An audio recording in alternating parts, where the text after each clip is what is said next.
In the interest of anatomy, I'll say only that I work in healthcare. We seem to get more than our fair share of strange patients. One, specifically, has been on my mind lately.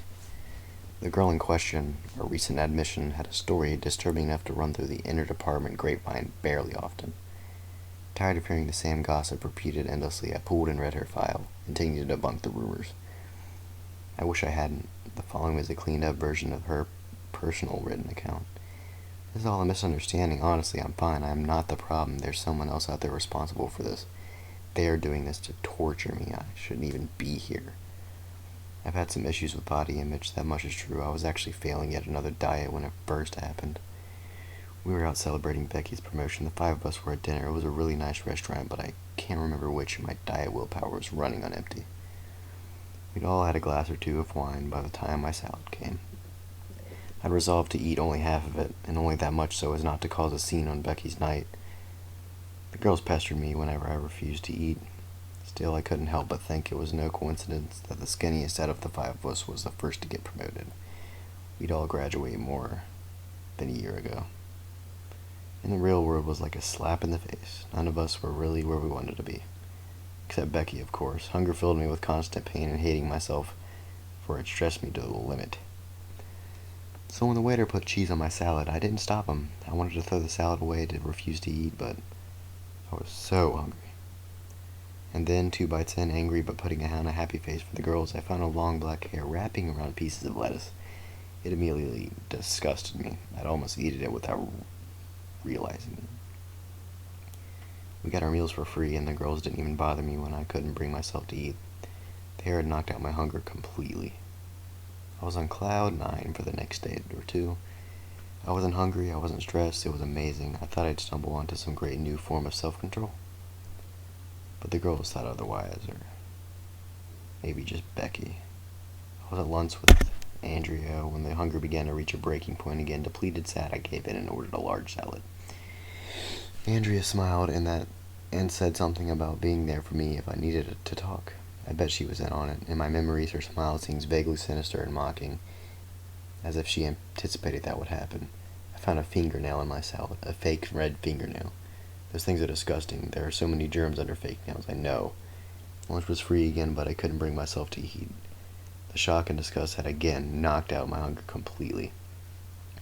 Part of me was relieved and empowered. I was going on 2 weeks without eating, and this whole disgust thing was really helping me lose weight. But I'm not crazy or stupid. I know that you have to eat sometimes. Another day or two passed, and I ordered a chicken salad while at brunch with Ken and Becky. She kept gloating on and on about her new job, about how her boss was vaguely hitting on her. I hated her so much secretly. Even if outwardly I was happy for her, I was mainly focused on my salad, though it was a sweet relief. Finally eating, till I bit down on something hard and squishy. I spit it out quickly. I remember Becky's exact words. "Oh my gosh, is that a toe?" I remember staring at that thing as if it sat on my napkin. It was mushed, ground up, red, and cooked a little, but a bone clearly stuck out of it. The entire place shut down temporarily after that, but nobody could figure out where the toe had come from. Obviously, none of the employees were missing it, but Becky basked in the attention from the scandal. She even got on local television, even though it was my salad that had the toe in it. "This is a travesty. People can get seriously sick if they accidentally eat things like that," she said to the reporter. I was starting to wonder whether she had something to do with it. Shock overwhelmed me, dispelling my hunger for a little under a day, but my relief and enjoyment was short-lived.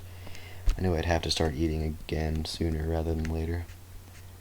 Not up for any one of Becky's sick pranks. I decided to scope the vending machines at the mall. I hated myself so much. Right about then, staring at candy bars and feeling weak, but I had to eat and I had no willpower left. Chocolate would make everything right. I've been to that thing. It was so amazing. It was only 2 bites in that I saw something poking out between the wrapper and the candy bar. Halfway pulling the wrapper back, I couldn't help but hurl it on the floor as I puked up what I'd eaten. Pressed between wrapper and chocolate was what was unmistakably a flap of skin. Had it been sliced off of somebody? Traces of blood still. Gosh. How the heck had Becky done it? How had she known? I was full on terrified and angry then, even if a tiny part of me had been relieved to throw up the 2 bites I'd eaten. tortured, but I'd still fight my own urge to not eat. I ordered a slice of pizza at the food court. It came with a large bubble in the crust. Sickly despairing, I ripped it open, finding what looked like somebody's cornea inside. Gosh dang it, Becky, she had to be somewhere around tracking me, doing this to me. Did she have the help of all those girls? I drove. By nightfall, I ended up across the state line. I pulled up into a backwater restaurant I'd never heard of. Relieved, I ordered a hamburger from the polite old man who probably owned the place. There was no way Becky or the girls could interfere with my food here. The hamburger slid in front of me on a quaintly decorated plate. It looked like the most delicious thing ever. I still considered not eating. Still considered continuing my diet. And I hated myself for giving in. But I didn't want to die. People have to eat. I paused before biting in. Sliding back the bun, I investigated the contents. Everything seemed normal until I lifted the tomato from the lettuce. Couldn't help what it was at first. A pinkish grayish blob, a bump in the ketchup. I lifted it up by a stringy bit and stared at it until I finally understood. A piece of somebody's brain. I would have thrown up, but my heavy stomach had nothing in it.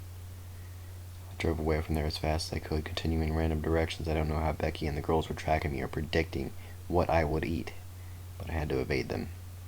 Candy bar from a gas station? Nope. Chicken nuggets from a drive-thru? Nope. I still don't understand how they did it. I even begged a younger kid to make me a sub from start to finish, watching the entire process, making sure nothing was in it. He handed it to me. I opened it up, and oh gosh, I still remember his expression of confusion and horror as I screamed. But a strange calm came after that. 3 weeks without eating. 4. I knew I would die if I didn't eat. I had a strange thought. I had this idea of a place they couldn't predict. Could make disgusting inevitable. I found it. I did. I beat him. I found the most delicious salad and I ate it desperately, gorging, knowing I was finally saved. But I will be honest, that wasn't what I expected to find the first time I did it. It makes sense now, though. When I cracked his skull open with that pipe, I just couldn't believe it. He fell and chicken salad splattered across the pavement. Supple green lettuce, crunchy and stringy strips of chewy chicken. And that dressing was to die for. I was finding pieces of people in my food. No matter where I ate, so the logical place to find something edible was inside of people.